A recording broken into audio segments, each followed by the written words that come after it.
Hi friends, welcome back to Geetha's Telugu cooking channel. మనం ఈరోజు పప్పుచారు ఎలా చేయాలో మీకు ఈ వీడియోలో నేను చూపించేస్తాను. ఇప్పుడు ఒక కుక్కర్ని తీసుకుని ఒక కప్ కందిపప్పును తీసుకుని మనం కుక్కర్లో వేసి నీట్గా వాష్ చేసుకుని ఇప్పుడు అదే కప్తో 2 కప్పులు వాటర్ని తీసుకోవాలి. ఇప్పుడు సన్నగా తరిగిన టమాటాలను వేసుకుని మెత్తగా ఉడికే వరకు విజిల్ రానిచ్చుకుందాం. ఇప్పుడు ఒక గిన్నె తీసుకుని అందులో నిమ్మకాయ సైజ్ అంతా చింతపండుని వేసుకుని కొంచెం సేపు నానబెట్టుకోవాలి. చింతపండు నానేలోపు మనకి పప్పు ఉడికిపోయింది. ఇప్పుడు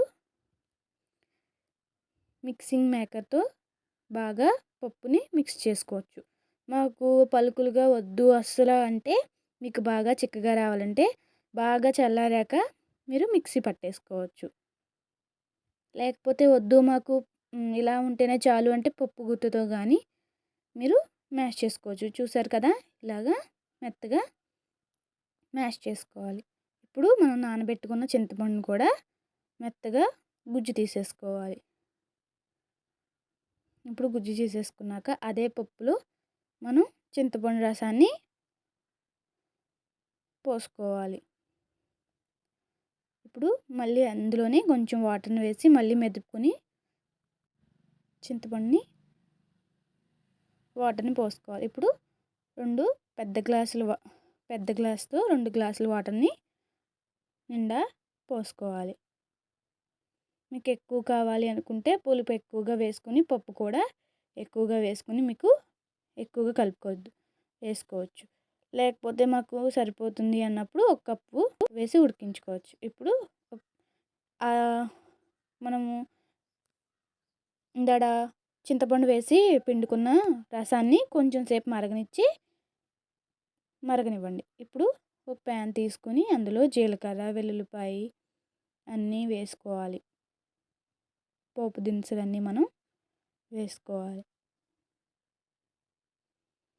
వెల్లుల్లిపాయలు ఎక్కువ వేసుకుంటే మీకు రుచి చాలా బాగుంటుంది. అలాగే కరివేపాకు, ఇప్పుడు పెద్దగా తరిగిన సన్న పచ్చిమిరపకాయలు కూడా వేసి కొంచెం సేపు ఫ్రై చేసుకోవాలి.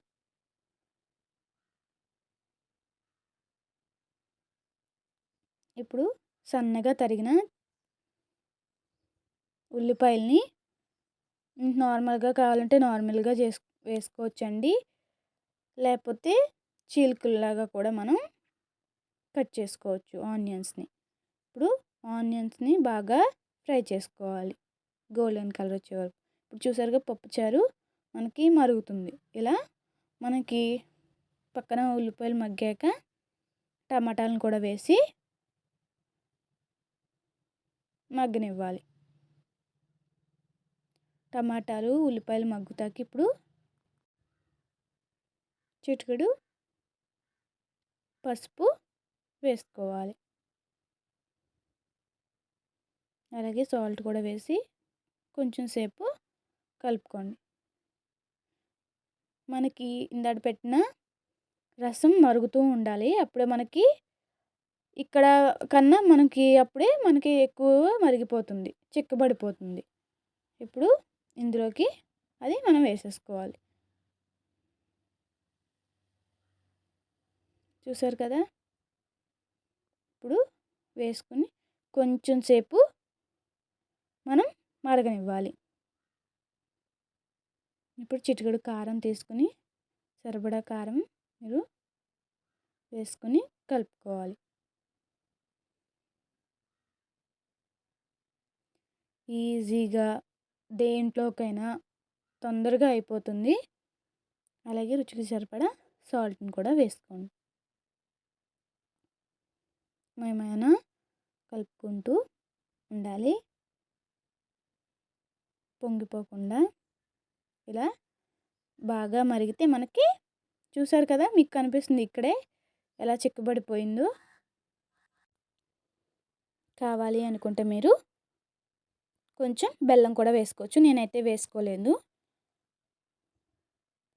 ఇప్పుడు బాగా మరిగాక దగ్గరికి రానిచ్చి చిక్కగా కొత్తిమీర వేసుకుని కొంచెం సేపు మరగనిచ్చి స్టవ్ ఆపేసుకొని పక్కన పెట్టేసుకోండి. చల్లారాక బౌల్లోకి తీసి సర్వ్ చేసుకోవడమే. నార్మల్గా మాకు ఇలాగొద్దు అంటే సన్న సన్న ముక్కలుగా కట్ చేసుకోండి ఆనియన్స్ని, టమాటాని. ఓకేనా ఫ్రెండ్స్, మీకు నచ్చినట్లయితే లైక్, షేర్, సబ్స్క్రైబ్ చేసుకోండి ఫ్రెండ్స్. మరెన్నో వంటలతో మేము